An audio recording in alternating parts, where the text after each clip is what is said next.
Kutoka Dar es Salaam mpaka mtaa wa Viwanda hapa Shinyanga, unajisikiaje kuletewa gari kutoka PMbet mpaka hapa nyumbani? Nimeamini na kweli kwa sababu gari hii hapa ninaiona. Kwa hiyo kinachoonekana mtandaoni sio ni uongo, ni kweli kabisa, watu tucheze. Mchezo gani pendwa sasa katika tovuti ya PMbet ambao umekupa huenda ushindi huu wa Toyota Harrier? Nacheza sana Viator. Wewe pia unaweza kuwa mshindi kupitia michezo ya kasino ya mtandao ya PMbet. Tovuti ni pmbet.co.tz. Mambo sio mazuri na sio shwari. Bana tusalimiane mimi na wewe.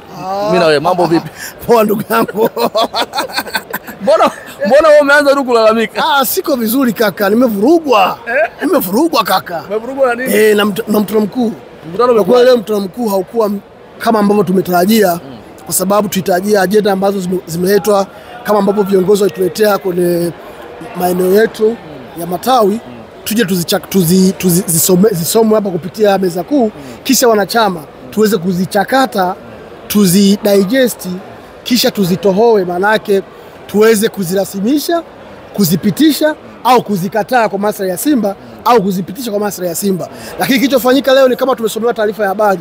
Yaani anakuja mtu taarifa ya habari pale TV, anasoma hivi sasa ni taarifa ya habari za saa 1 au za saa 2, itokea hivi na hivi, na hauna nafasi ya kuuliza swali, kuhoji wala kuaji kwa chochote. Ndicho ambacho kimetokea siku ya leo. Kwa hiyo mimi binafsi sikulizika na kile ambacho kimetokea.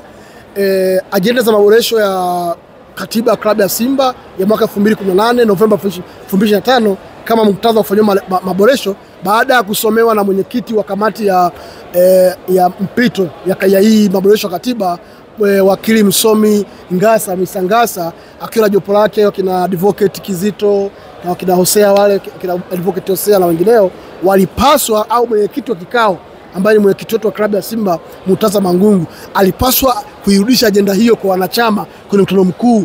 Bwana, ajenda hii mmeipokea, mnapitisha haya hizi ibara za maboresho zilizofanywa maboresho mnazipitisha? Jibu ilikuwa ni ndio kwa maslahi ya Simba, au hapana kwa maslahi ya nani? Ya klabu ya Simba. Lakini hilo halikufanyika. Tumesomewa, baada hapo akafunga kikao akaondoka. Unaelewa? Kama ilikuwa kuna ni hilo tu ndio linafanyika, kulikuwa kuna haja kuja kwa mkutano mkuu. Ilikuwa magrupu ya WhatsApp au Instagram page au kwenye mitandao ya kijamii ya klabu au kwenye application ya Simba, ungewekwa kule, tungeenda kusoma tu.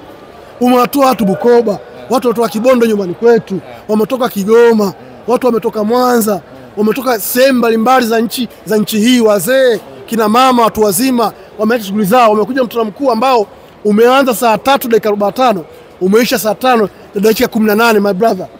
Mkutano mkuu ambao unakutana mara moja kwa mwaka. Mara moja kwa mwaka, mkutano muhimu sana, wa muhimu kama huu, unauendesha kienyeji, unauendesha haraka, unaruka ajenda hazichakatwi, wanachama hawadhirizi wala kuzipitisha wala huwaulizi mmekubali au mmekataa, wewe unaendesha tu ajenda. Tumekosewa sisi mashabiki wa Simba, wanachama wa Simba tumekosewa. Angalia kwenye engo ya budget, Selemani Kahumbu amekuja kutusomea budget ya mapato na matumizi, wanatarajia kukusanya Simba bilioni 29 kwa mwaka huu. Bilioni na matumizi na mapato, matumizi kwanza na matumizi ya bilioni 27. Hizi bilioni 27 zinatumikaje? Hela ya sajili kama ni bilioni before, kabla ya kwenda kuchakata mapato ya msimu ujao na matumizi yake ya msimu uliopita, hamkuambiwa kwamba mlipaswa kuhoji pia kwamba bwana tulipaswa kufanya kitu fulani hatujafanya, tulipaswa kufanya kitu fulani hatujafanya, imekuaje? Hiyo nafasi, hiyo room hatujapewa ya kuhoji wala kuuliza. Tumesomewa, nimekwambia, kama taarifa ya habari. Yaani haupewi nafasi ya kuuliza swali, bajeti ya msimu uliopita imefanikiwa kiasi gani? Sasa ilikuwa ni kama vile watu wanaaga maiti. Kwa nini? Brother, yani siji tuseme kwa faida ya nani brother? Kitu pekee ambacho limeondoka nacho leo ni hotuba fupi iliyojaa weledi, maarifa, uzalendo, matumaini makubwa kwa wanasimba. Hotuba ya naibu waziri wa habari, sanaa na michezo, Mheshimiwa Hamisi Mohamed Mwinjuma. Wow, excellent. Amekuja kutufuta machozi, amekuja kutupa moyo wanasimba, wanachama, na ametuambia serikali haijatoa maelekezo yoyote ya kuambia Simba namna gani ya kuendesha timu yao, wala serikali haijaipangia klabu ya Simba namna ya kufanya ili timu yao iendeshwe. Mamlaka ya kuendesha timu yao serikali imewaacha kwa wanasimba wale timu yao ambao sisi wanachama. Na ndipo ambao vitu zote sana, na ndio jambo la msingi ambalo limetuleta hapa. mengine yote yani bla bla. Unaelewa brother? Lakini kuna kustick kuna point hawajastick, exhaust ya kutosha, hatujafanyia exploration ya kutosha, hatujauliza why unatufanyia hivi. Matokeo yake mkutano dakika 120 unafunga mkutano unaondoka. Yaani kwamba hamjahoji kuhusiana na bajeti iliyopita na matumizi yake. Hamjahoji bajeti ijayo na matumizi yake. Na bado hamjahoji pia kuhusiana na maboresho ya katiba. Hata bajeti ya mwaka huu sisi hatujaipitisha. Nani kapitisha? Hatujaulizwa na chama bajeti ya mwaka huu umeipokea. Hatujaulizwa bajeti ya mwaka huu umeipitisha. Hatujaulizwa. Wao wametusomea tu. Kwa Simba na kuna bajeti ya msimu ujao ambao tunamkuu na chama hatujapitisha. Sasa unadhani ni kwamba watu hawajajiandaa au ni makusudi? Brother, tumefanywa makusudi brother. Wanachama tunaonewa brother. Tunafanywa makusudi hivi. Viongozi wetu watufanyia hivyo, wametukosea. Huyu ni mkutano mkuu ambao ndio tupasa tushikane mashati humu ndani ili Simba ifanikiwe, ili Simba iende mbele, ili Simba ipige hatua. Tusipojisahihisha hapa katikati kuna mkutano mkuu, huko tunakwenda ni kubaya zaidi my brother. Haya, ninyi mlikuwa mna hoja gani kama wanachama? Leo mlikuja na engo zipi za kuzungumza ili muweze kupata suluhisho? Kwa sababu hapa katikati kulikuwa kuna notion, sauti zilikuwa zinasikika, bad pollution, kwamba Mo anataka kuinguliwa, kuna watu wanataka kuingizwa, lakini pia tulisikia hapa katikati wawekezaji lazima wawepo watatu. Tukasikia hapa katikati kwamba kuna wanachama wa upande huku na viongozi wao wanapinga Mo na mambo kama hayo. Lakini yote haya leo hamkupata nafasi. Brother, yote haya tumejiandaa nayo kaka. Yaani mimi nimekuja na misahafu hapo document. Kibao hapo nimekuja nazo za kuuliza hayo, lakini hatujapata nafasi ya kuuliza hilo. Unaona? Kwa wanachama wa Simba tumekosewa sana leo mkutano huu mkuu. Sawa, hebu turudi baadaye. Sawa, turudi baadaye. Liko ndio hicho mimi nachoongea. Ndio. Sasa yeye angetupa nafasi tungejua la kumuuliza. Sasa hii nafasi ya kwenye media anaona. Tuambie nini mlitakaje. Sasa maswali yangu kwamba alivyoleta mabadiliko hayo kwa mfano kwenye uwekezaji. Je, kwenye uwekezaji Mo ana shida gani? Yaani wanampiga mita Mo. Kwani kuna wanachama ambao wanasema kwamba Mo ana matatizo? Ndio hapo sasa, ndio hao wachawa hao ndio wahujumu wa timu. Wana pasenti zao wanataka kuleta watu wao. Ndio wanataka kuhujumu Simba ndio hao. Ndio maana katukimbia.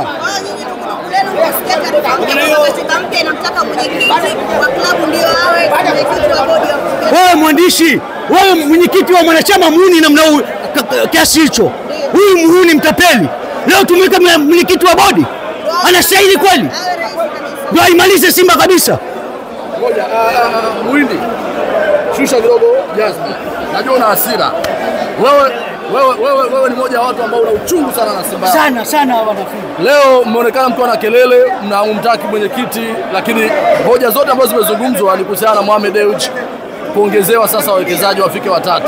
Lakini pia mwenyekiti yeye ndo atakuwa mwenyekiti wa bodi, yeye ndo atakuwa mwenyekiti top, mwenyekiti wa klabu. Muhuni huyu muhuni tumeka mwenyekiti wa bodi. Huyu muhuni huyu ambaye amekimbia kikao. Haiwezekani.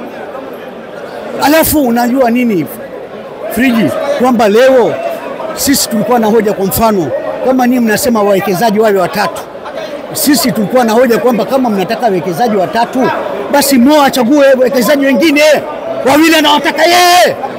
Ndio ilikuwa hoja yetu kumuuliza mshenzi huyu. Hamjapata nafasi ya kuuliza maswali, hamjaruhusiwa. Ndio hicho kilichofanyika. Muhuni huyu. Lakini kila mwanachama mmoja sasa alikuwa anatoa hoja zake. Hiyo hoja sio katika ya mabadiliko. Mwandishi, jaribu kunielewa. Sisi tulikuwa tunataka tuongee naye tumuulize kuhusu mabadiliko ya katiba. Lakini vipengele umevisikia Mwingi. Kuna vipengele chochote ambacho wao unahisi kuna changamoto zaidi? Zipo ndio tunataka tuongee. Kama hiyo kwa mfano nikuambie kwamba wanataka wawekezaji watatu. Huyu muhuni anataka awe mwenyekiti wakati hata senti 5 wachangii kwenye Simba.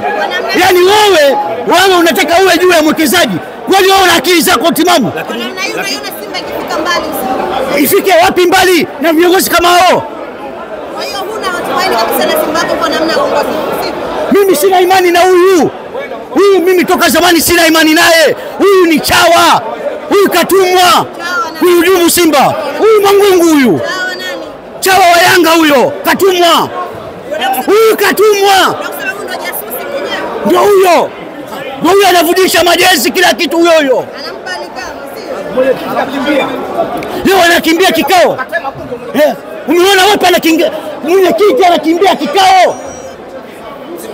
Kutoka Dar es Salaam mpaka mtaa wa Viwanda hapa Shinyanga, unajisikiaje kuletewa gari kutoka PMbet mpaka hapa nyumbani? Nimeamini na kweli kwa sababu gari hii hapa ninaiona. Kwa hiyo kinachoonekana mtandaoni sio ni uongo, ni kweli kabisa, watu tucheze. Mchezo gani pendwa sasa katika tovuti ya PMbet ambao umekupa huenda ushindi huu wa Toyota Harrier? Nacheza sana Viator. Wewe pia unaweza kuwa mshindi kupitia michezo ya kasino ya mtandao ya PMbet. Tovuti ni pmbet.co.tz.